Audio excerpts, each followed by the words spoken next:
titre de mon message aujourd'hui, c'est « La bonne nouvelle surprenante ». La bonne nouvelle surprenante. J'aimerais vous parler un peu de la grâce de Dieu.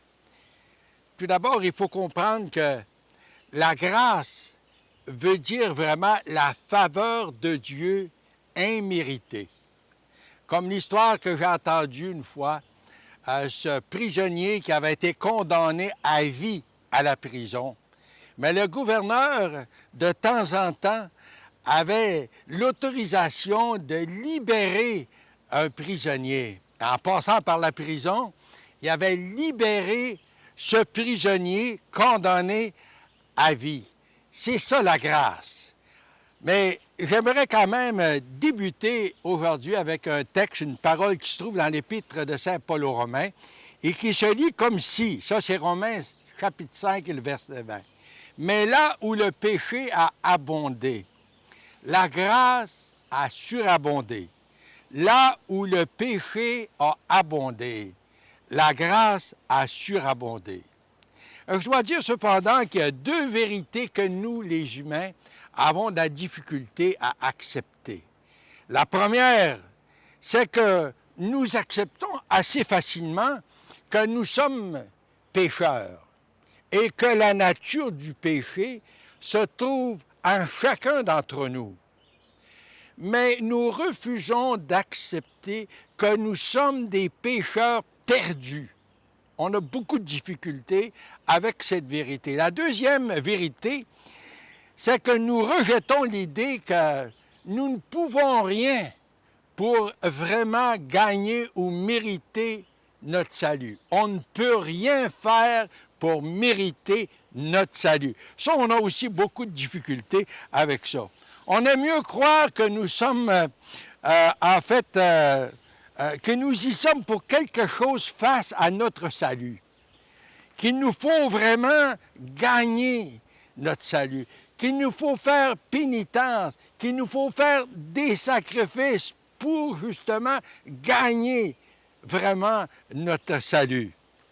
C'est enfin la philosophie de base dans la plupart des confessions religieuses. Vous savez, de pouvoir imposer que nous ayons à répondre à la justice de Dieu pour le mal qu'on a fait. Même une des confessions religieuses au 12e siècle ont inventé ce qu'on appelle le purgatoire. Mais qu'est-ce que le purgatoire?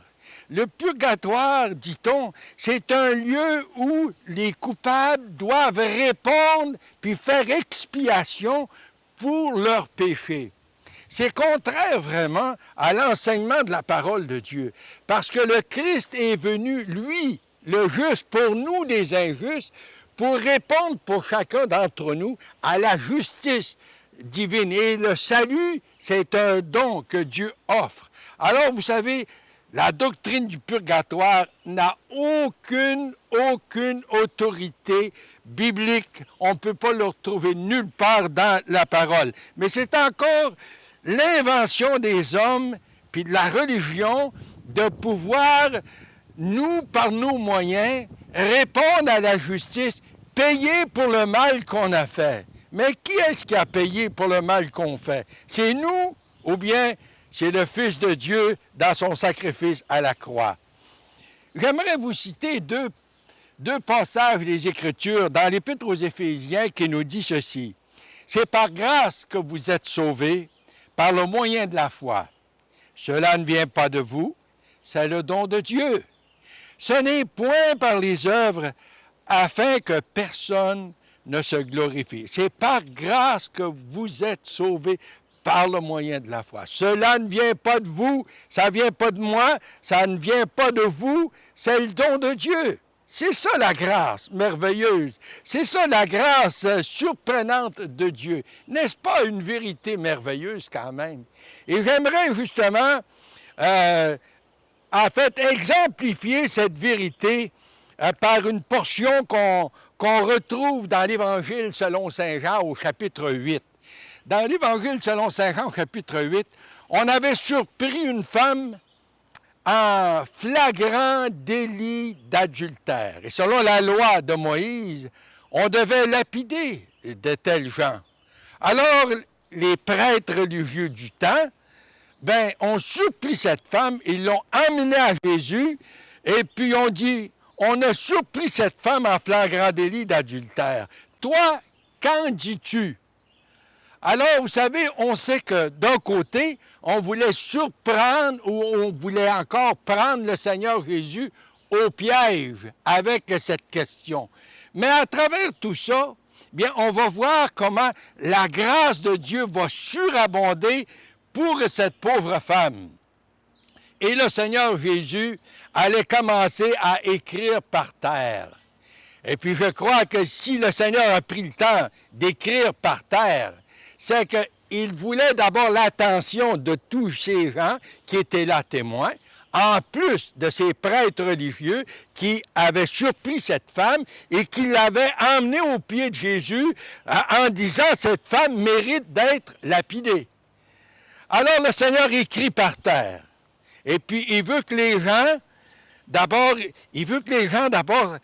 prennent du temps pour bien écouter et voir ce qui allait se passer. Il se relève et puis il s'adresse aux dirigeants spirituels en leur disant que le premier qui n'a pas péché, qui est sans péché, tire le premier la pierre contre cette femme. Et puis il se repenche pour écrire encore par terre. L'Écriture ne dit pas ce qu'il a écrit, mais je crois que le Seigneur ici donnait l'occasion à ces gens de faire leur examen de conscience. Et puis là, l'Écriture nous dit que du premier jusqu'au dernier, ceux qui ont emmené cette femme, ont sorti du temple. Alors le Seigneur qui se relève, il voit la femme tout seul devant lui, le peuple qui est là témoin. Alors il dit à la femme, « Où sont tes accusateurs? Personne ne t'a-t-il condamné? » « Non, lui dit la femme.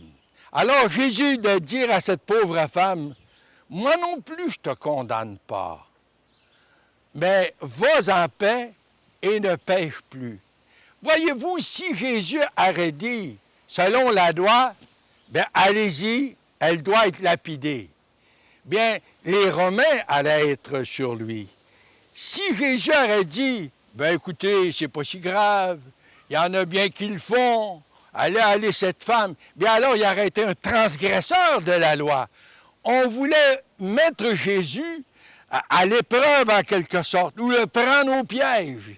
Mais Jésus lui connaissait justement la pensée de ces gens, puis il voyait l'hypocrisie qu'il y avait dans le cœur de ces hommes, ces religieux. Mais à cette femme, le Seigneur lui dit, « Je ne te condamne pas non plus. » Voyez-vous, le Seigneur est venu non pour perdre les gens ou pour juger les gens, il est venu pour sauver les gens. Et justement, c'est ce qui se passe dans cette portion d'Écriture en Jean chapitre 8. Le Seigneur retourne, renvoie cette femme pardonnée.